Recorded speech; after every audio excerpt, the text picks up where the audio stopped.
क्या आपने कभी सॉरी की है? जी, मैंने तो बहुत दफ़ा सॉरी की है, बिकॉज़ मैंने बहुत दफ़ा मिस्टेक्स की हैं।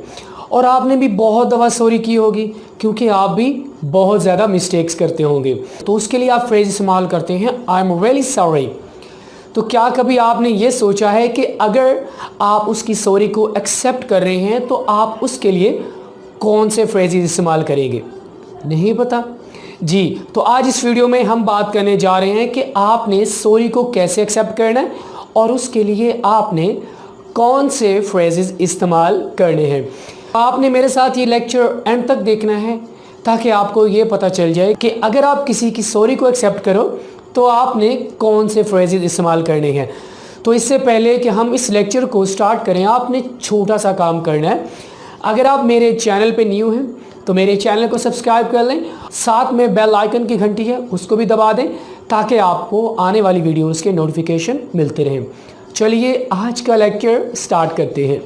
सबसे पहला फ्रेज़ है जी, इट डज़न्ट मैटर। दोस्तों, इट डज़न्ट मैटर आप उस सिचुएशन में इस्तेमाल करेंगे जब किसी ने गलती की है लेकिन वो गलती इतनी ज़्यादा सीरियस नहीं है, क्योंकि गलती भी दो तरह की होती है, या तो सीरियस होती है या नॉन सीरियस होती है। नॉन सीरियस का माना होता है कि वो गलती इतनी बड़ी नहीं होती। तो आप ये जो तीन फ्रेजेस हैं, it doesn't matter, please do not mention it, no worries, आप ये तीनों फ्रेजेस उस सिचुएशन में इस्तेमाल करेंगे जब आगे वाले ने गलती इतनी ज़्यादा ना की हो। मतलब when the situation is not quite serious। Last month मैंने एक रेस्टोरेंट का विज़िट किया तो वहाँ पर मैंने फ़िश का ऑर्डर किया। तो जब फ़िश मेरे सामने आई तो मैंने थोड़ा सा उसको खाकर देखा तो मुझे बहुत ज़्यादा मिर्चें लगी। तो मैंने वेटर को बुलाया, मैंने उसे कहा भाई इसमें बहुत ज़्यादा मिर्चें डली हुई हैं। तो उधर से शेफ़ आ गया। शेफ़ ने आकर मुझसे पर्सनली कहा आई एम रियली सॉरी। तो मैंने उसे कहा इट डज़न्ट मैटर और do not mention it, no worries, because वो मिस्टेक इतनी ज़्यादा बड़ी नहीं थी। तो मैंने उसके लिए ये फ्रेज़ इस्तेमाल किया है। तो अगर कोई गलती करता है और वो गलती इतनी ज़्यादा बड़ी नहीं है तो उसके लिए आप इन तीनों में से कोई एक फ्रेज़ इस्तेमाल कर सकते हैं। अब हम मूव करते हैं जी नेक्स्ट फ्रेज़ की तरफ। Please do not let it happen again. अब ये वाला फ्रेज़ थोड़ा सा सीरियस है, क्योंकि इस फ्रेज़ को आप उस सिचुएशन में इस्तेमाल करेंगे जब किसी ने कोई सीरियस सिचुएशन आपके लिए क्रिएट कर दी हो। अब वो कैसे हो सकता है? आपका बड़ा ही प्यारा दोस्त जिसके साथ आप हर टाइम अपनी सीक्रेट्स शेयर करते रहते हैं, अब आपको ये पता चल गया कि उसने आपके सीक्रेट्स किसी और के साथ शेयर कर दिए हैं, आपका क्या रिएक्शन होगा? ऑब्वियसली आप बहुत ज़्यादा उसके साथ खफा होंगे, क्योंकि उसने आपके सीक्रेट्स किसी और के साथ शेयर कर दिए हैं। तो वो आपसे आकर कहेगा आई एम वेरी सॉरी। तो आगे से अगर आप उसकी सॉरी को एक्सेप्ट करेंगे तो आप क्या कहेंगे? Please do not let it happen again.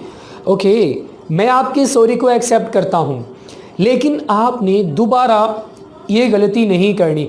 You do not have to repeat this again. आपने मेरे जो सीक्रेट्स हैं किसी और के साथ शेयर नहीं करने। तो ये हो गया जी सीरियस सिचुएशन में। अब हम आगे देखते हैं जी, you should be but I forgive you. ये वाला जो फ्रेज़ है आप इसे फॉर्मल सिचुएशन में इस्तेमाल कर सकते हैं, इनफॉर्मल में भी इस्तेमाल कर सकते हैं। ये भी कुछ सीरियस सिचुएशन में इस्तेमाल होता है। Let's take a situation here. आपने कुछ आइडियाज़ वगैरह कलेक्ट किए थे, अपने बॉस के सामने जाके प्रेजेंटेशन देनी थी।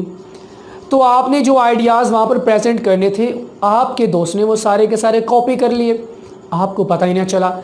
जब आपका दोस्त प्रेजेंटेशन देने आया उसने आपके सारे आइडियाज़ उठा के सारे जाके प्रेजेंट कर दिए।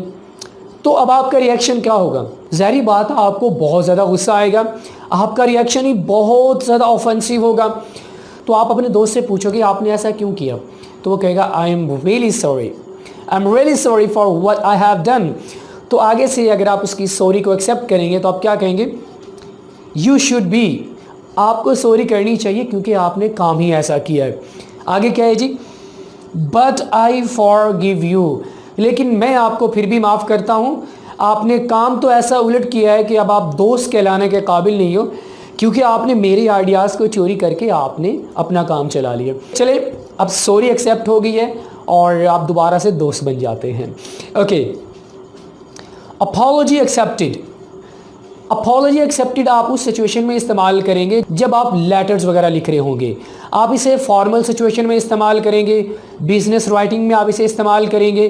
तो ये कभी भी आप अपने दोस्तों के लिए इस्तेमाल नहीं कर सकते, सिर्फ़ और सिर्फ आप इसे रिटन लेटर्स में ही इस्तेमाल करेंगे। तो बढ़ते हैं जी आज के लास्ट फ्रेज़ की तरफ। यू कुडंट हेल्प इट, इसका माना होता है you didn't have another option, आपके पास और कोई रास्ता नहीं था। Let's take a situation here. मेरा एक दोस्त है, बैंड के साथ मिलके सिंगिंग वगैरह करता है। तो क्लब वालों ने इन तमाम बैंड्स वालों को बुलाया कि आप लोगों ने संडे नाइट को आके वहाँ पर कुछ रिप्रेजेंटेशन करनी है, तो आप ज़रूर आइएगा। अब जो मेरा दोस्त है किसी मेडिकल सिचुएशन की वजह से ये नहीं जा सका। तो इसने जब अपने बैंड वालों को साथ में देखा तो इसने कहा I am really sorry, I was not able to come due to some medical situation. तो उस सिचुएशन में आप इस फ्रेज़ को इस्तेमाल करेंगे, यू कुडंट हेल्प इट। मतलब क्या है, you didn't have another option, कि आपके पास कोई और ऑप्शन ही नहीं था, तो लिहाजा कोई मसला नहीं है। तो ये हो गया जी कुछ फ्रेजेस जिनको आप इस्तेमाल कर सकते हो जब आप किसी की सॉरी को एक्सेप्ट करो। अब उम्मीद है कि आपके पास काफ़ी सारे फ्रेजेस हो गए हैं कि जब आप किसी के सॉरी को एक्सेप्ट करें तो आप इनमें से किसी एक को इस्तेमाल कर सकते हैं। तो अब हम मूव करते हैं जी कुछ गोल्डन रूल्स की तरफ। तो चलिए अब उनकी तरफ मूव करते हैं। पहले मैंने आपको बताया कि वो कौन से फ्रेजेस हैं जिन्हें आप इस्तेमाल करके फॉरगिव कर सकते हैं। अब मैं आपको कुछ गोल्डन रूल्स बताने जा रहा हूँ जिनको आप यूज़ करके आप सॉरी कर सकते हैं, आप अपॉलॉजी कर सकते हैं। तो रूल नंबर फर्स्ट है जी, एक्सप्रेस रिमोर्स। रिमोर्स का माना होता है सॉरी, टू बी सॉरी। जब आप किसी से माफ़ी मांगने जा रहे हैं तो आपने सबसे पहले सॉरी का वर्ड इस्तेमाल करना है। ये पहला गोल्डन रूल है। एडमिट रिस्पॉन्सिबिलिटी, इट मीन्स कि आप अपना जो कसूर है किसी और पर मत डालें। If you have done something wrong you should accept it, and किसी और पर अपना जो कसूर है नहीं डालना चाहिए, इसके अपनी रिस्पॉन्सिबिलिटी खुद ही एडमिट करनी चाहिए। मेक चेंजेस, अब आप तब्दीली कैसे लेके आ सकते हैं। तो आपका वो दोस्त जिसने आपके नोट्स वगैरह कॉपी किए थे उसने चेंजेस लेके आनी है अपने बिहेवियर में। Golden rule number 4, promise it will never happen again. तो हमारे पास गोल्डन नंबर 4 है जी कि जो आपने अभी कर लिया है आप वादा करें कि दोबारा आप इसको कभी नहीं करेंगे या दोबारा ये कभी नहीं होगा। तो इसी के साथ ही आज का लेक्चर यहीं पे ख़त्म होता है। What a great combination. पहले मैंने आपको फ्रेजेस बताए कि आपने किसी की सॉरी को एक्सेप्ट कैसे करना है, और यहाँ पर मैंने आपको बताया कि सॉरी कैसे करना है। नाइस ना। तो अगर आपको ये लेक्चर अच्छा लगा हो लाइक कीजिए, कमेंट कीजिए, और मेरे चैनल को जाते जाते सब्सक्राइब ज़रूर कीजिएगा। साथ में बेल आइकन की घंटी को भी दबा दीजिएगा। इंशाल्लाह आपके साथ नेक्स्ट लेक्चर में मुलाकात होगी। अपना बहुत सारा ख्याल रखिएगा। अल्लाह हाफिज़।